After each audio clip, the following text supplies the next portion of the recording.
Good morning students. Ninth class, subject biology, chapter 5th, the fundamental unit of life. We have discussed many topics such as cytoplasm, plasma membrane, cell wall. Cell organelles में हम lysosome पढ़ चुके हैं. Now we are going to study next topic, that is endoplasmic reticulum. Endoplasmic reticulum which is written as ER in short. It is large network of membrane bound tubes and sheets. ये मैंने यहाँ पर diagram बनाया है ER को दिखाने के लिए. ER की पोजीशन सेल के अंदर कहाँ है. याद करो जब मैंने सेल का डायग्राम बनाया था तो ये न्यूक्लियस का डायग्राम बनाया था और न्यूक्लियस की ये डबल मेम्ब्रेन है, इनर मेम्ब्रेन एंड आउटर. तो जो आउटर मेम्ब्रेन है यही इनफोल्ड होके बहुत सारे ट्यूब्स की फॉर्म में और शीट्स की फॉर्म में होती है. It is called endoplasmic reticulum.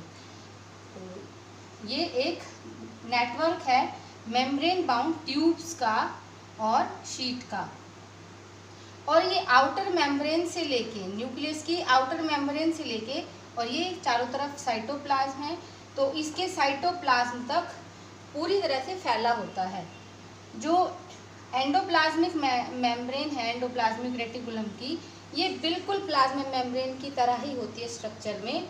और बेसिकली जो ये एंडोप्लाज्मिक रेटिकुलम होते हैं ये तीन फॉर्म में मिलते हैं: सिस्टर्नी, वेसिकल्स, ट्यूब्यूल्स. तो सिस्टर्नी ये थोड़े ये वेसिकल गोल होते हैं, सिस्टर्नी थोड़े ट्यूब जैसे, और ट्यूब्यूल्स पतली पतली ट्यूब. तो ये तीन फॉर्म में मिलते हैं. और स्ट्रक्चर के या सरफेस के स्मूथनेस और रफनेस के अकॉर्डिंग ये टू टाइप्स का होता है: rough endoplasmic reticulum and smooth endoplasmic reticulum.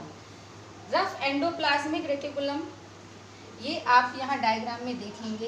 It is rough endoplasmic reticulum. यहाँ पर आपने नोट की कि इसकी सरफेस रफ है क्योंकि इसके ऊपर छोटे छोटे ये पॉइंट आपको दिखाई दे रहे हैं. ये पॉइंट क्या है? राइबोसोम्स हैं.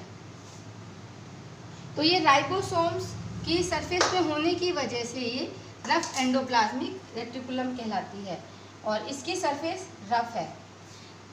जो ये रफ एंडोप्लाज्मिक रेटिकुलम होती है क्योंकि इसके ऊपर राइबोसोम्स हैं, और राइबोसोम्स मेनली प्रोटीन सिंथेसिस की साइट होती हैं.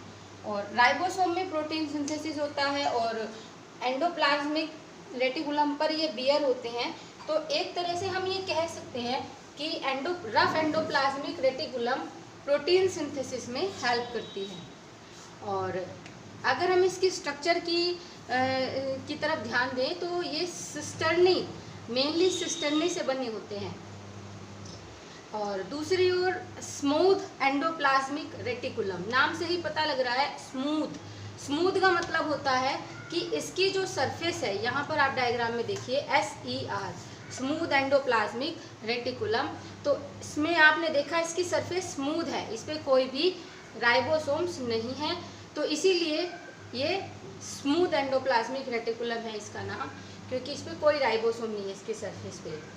और ये जो एंडोप्लाज्मिक रेटिकुलम है ये फैट सिंथेसिस यानी लिपिड या फैट सिंथेसिस में हेल्प करती है.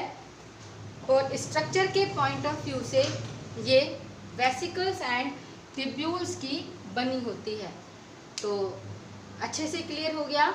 ये एक ऑर्गेनेली है जो न्यूक्लियस के आउटर मेम्ब्रेन से लेकर के साइटोप्लाज्म के दूर तक फैली हुई होती है. और ये एक तरह की मेम्ब्रेन से ही बनी हुई बहुत बड़ा नेटवर्क है.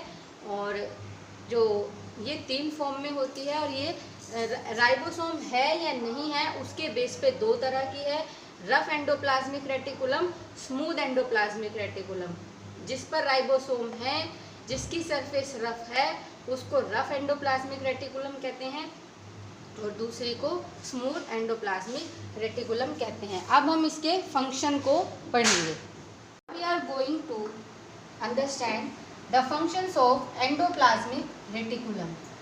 एंडोप्लाज्मिक रेटिकुलम का क्या फंक्शन है ये अभी हमें थोड़ा सा आइडिया हो गया है, क्योंकि राइबोसोम्स जिसमें होते हैं यानी कि रफ एंडोप्लाज्मिक रेटिकुलम वो प्रोटीन सिंथेसिस के लिए रेस्पॉन्सिबल है। तो सेल में जो भी प्रोटीन सिंथेसाइज होता है तो वहाँ पर RER राइबोसोम के साथ वो हेल्प करती है। तो प्रोटीन सिंथेसिस में एंडोप्लाज्मिक रेटिकुलम हेल्प करती है।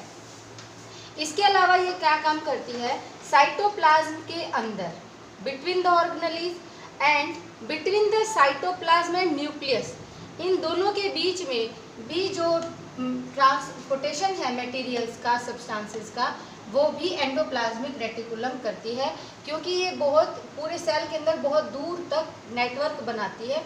तो इसीलिए ये ट्रांसपोर्ट का काम भी करती है, ट्रांसपोर्टेशन का।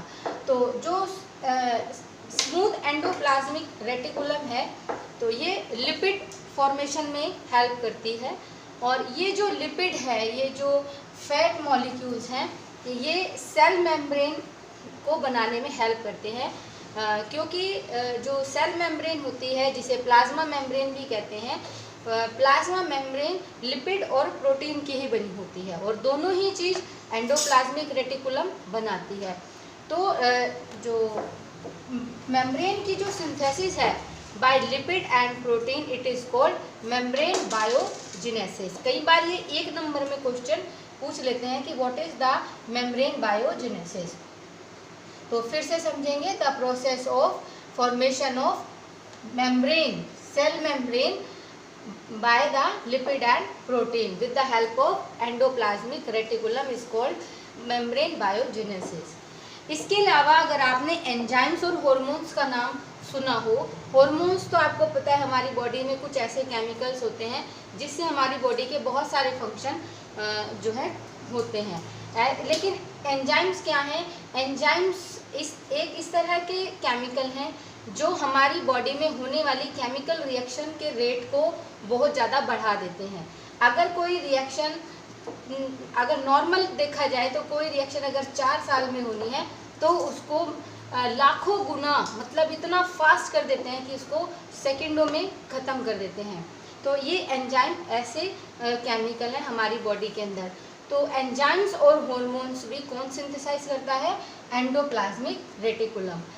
जो स्मूथ एंडोप्लाज्मिक रेटिकुलम होता है तो लीवर सेल का, लीवर के अंदर जो सेल है उसका जो स्मूथ एंडोप्लाज्मिक रेटिकुलम है, और किसके लीवर की सेल का?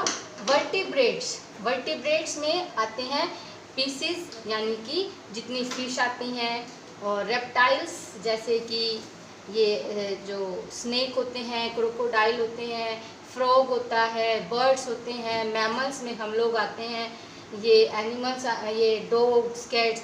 तो ये जितने भी वर्टिब्रेट्स हैं उन सब की लीवर सेल के अंदर का जो स्मूथ एंडोप्लाज्मिक रेटिकुलम है, इसका काम होता है डिटॉक्सिफिकेशन करना।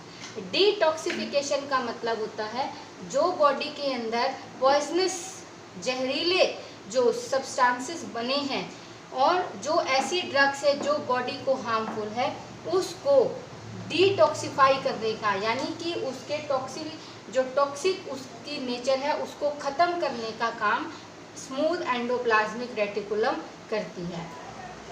इसके बाद क्योंकि ये सेल में ज़्यादा से ज़्यादा एरिया जो है ऑक्यूपाई करके रहती है, तो इस तरह से ये सेल को मैकेनिकल सपोर्ट भी देती है। मैकेनिकल सपोर्ट का मतलब उसको क्या बोलते हैं? सुरक्षा भी एक तरह से उसको मिलती है मैकेनिकली।